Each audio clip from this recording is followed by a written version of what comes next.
आज हम एक ऐसे मिस्टीरियस केस के बारे में बात करेंगे जिसे अब तक कोई भी सॉल्व नहीं कर सका।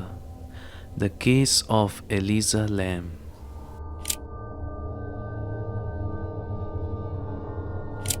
एलिसा लैम 21 साल की एक कैनेडियन स्टूडेंट थी जो कि वैंकूवर से लॉस एंजल्स आई थी। ये एक बहुत ही ब्राइट और एनर्जेटिक स्टूडेंट थी। ये ब्लॉगिंग भी किया करती थी और ये अपने ख्वाबों को पूरा करना चाहती थी। 26 जनवरी 2013 में ये लॉस एंजल्स आई और ये होटल सेसील में रहने लगी। होटल सेसील बहुत ही मशहूर होटल है और यहाँ पर टूरिस्ट्स आकर रहते हैं। 31 जनवरी को एलिसा ने वापस जाना था, लेकिन ये अचानक ही गायब हो गई। किसी को इसकी कोई खबर ना थी। इसके पेरेंट्स जब इसे फ़ोन कर रहे थे तो इसने कॉल ना उठाई।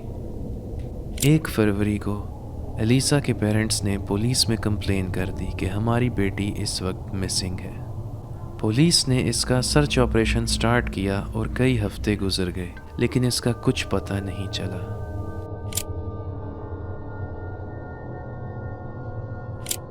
उन्नीस फरवरी की बात है। होटल में रहने वाले गेस्ट्स ने मैनेजमेंट से एक शिकायत की। उन्होंने कहा कि हमारे बाथरूम के नलकों में पानी बहुत ही स्लो स्पीड से आ रहा है। कुछ ने यह भी कहा कि पानी का रंग काला है और इसके अंदर से एक अजीब सी स्मेल आ रही है। जब मेंटेनेंस स्टाफ ने होटल की छत के ऊपर वाटर टैंक्स चेक किए तो इसके अंदर से उन्हें एलिजा की डेड बॉडी मिली। वो टैंक में बिल्कुल नेकेड थी और इसके कपड़े टैंक के साइड पर पड़े हुए थे।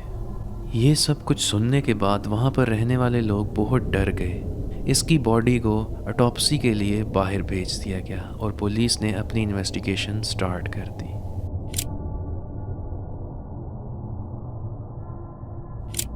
इन्वेस्टिगेशंस के दौरान एलिसा की लास्ट वीडियो सामने आई। ये वीडियो इंटरनेट पर भी बहुत पॉपुलर हुई। इस वीडियो में ये देखा जाता है कि एलिसा एलिवेटर में जाती है और वहाँ पर वो छुप जाती है। ऐसा लगता है जैसे वो किसी से छुप रही है, लेकिन वहाँ पर और कोई मौजूद नहीं था। कुछ देर बाद एलिसा किसी से बातें करने लग जाती है। एलिसा की मूवमेंट्स बहुत ही अजीब होती हैं। वो कभी साइडवेज चलती है, कभी वो अजीबोगरीब इशारे करती है।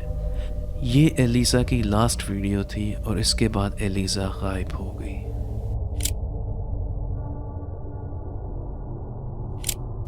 एलिसा की ऑटोप्सी रिपोर्ट जब सामने आई तो इसमें सब कुछ क्लियर था। ना ही उसके साथ किसी किस्म का फिजिकल वायलेंस हुआ था, ना ही कोई जिनसी ज्यादती हुई थी, ना ही उसके जिस्म में कोई ड्रग्स पाए गए और ना ही उसमें कोई सुसाइड का सबूत मिला।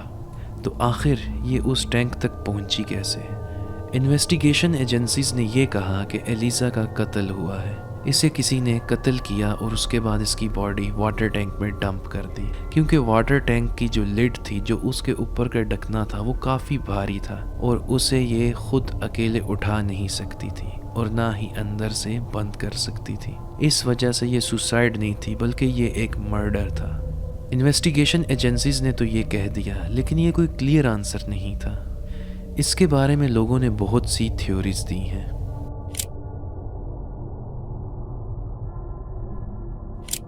सेसील होटल का नाम पहले से ही बहुत बदनाम था। वहाँ पर बहुत ज़्यादा मर्डर्स हुए हैं, सुसाइड्स हुई हैं और बहुत मशहूर सीरियल किलर्स भी इसी होटल में आकर स्टे करते थे। इस होटल की इस हिस्ट्री की वजह से लोगों ने ये कहना शुरू कर दिया कि वहाँ पर ईवल स्पिरिट्स रहती हैं, वहाँ पर रूहें रहती हैं, जिन्नात होते हैं या शैतानी ताकतें होती हैं। पैरानॉर्मल इन्वेस्टिगेटर्स ने भी यही कहा कि एलिसा के ऊपर किसी बुरी स्पिरिट का साया है। जैसा कि वीडियो में देखा जा सकता है कि एलिसा किसी से बातें कर रही है, लेकिन वो चीज़ कैमरे में नज़र नहीं आ रही।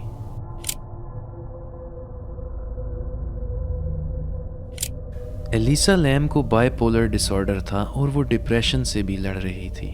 इससे लड़ने के लिए वो मेडिकेशंस लिया करती थी। कुछ रिपोर्ट्स से ये भी पता लगा है कि एलिसा शुरू में एक जॉइंट रूम में रह रही थी, जो कि इसने बाकी टूरिस्ट के साथ शेयर किया था, लेकिन उन रूममेट्स ने इसकी मैनेजमेंट को रिपोर्ट की थी कि ये बहुत ही अजीब रिएक्ट करती है। उसकी वजह से इसे एक सिंगल रूम में शिफ्ट कर दिया गया। इस थ्योरी को सुनने के बाद ये कहा जा सकता है कि एलिसा वाकई में डिल्यूजनल थी। जैसा कि वीडियो में देखा जा सकता है कि वो कहीं पे छुप रही है, उसकी मूवमेंट्स अजीब हैं, वो डरी हुई है, वो किसी से बातें कर रही है तो हो सकता है कि एलिसा यहाँ पर किसी डिल्यूजन में हो। लेकिन यहाँ पर एक और सवाल उठता है कि एलिसा ने अपने इस डिल्यूशनल स्टेट में होटल की सिक्योरिटी को कैसे बाईपास किया। वो कैसे तमाम लॉक्स खोलकर छत पे चली गई और उसके बाद वाटर टैंक में डूब के मर गई।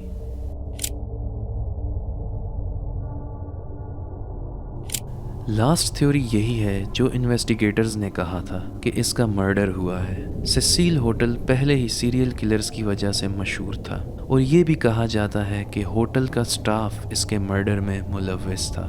कुछ लोगों ने वीडियो में ये नोटिस किया है कि वीडियो में नीचे दिया हुआ टाइम चेंज हो रहा है। इससे ये पता चलता है कि वीडियो किसी ने एडिट की है और कातिल की आइडेंटिटी को छुपाया गया है।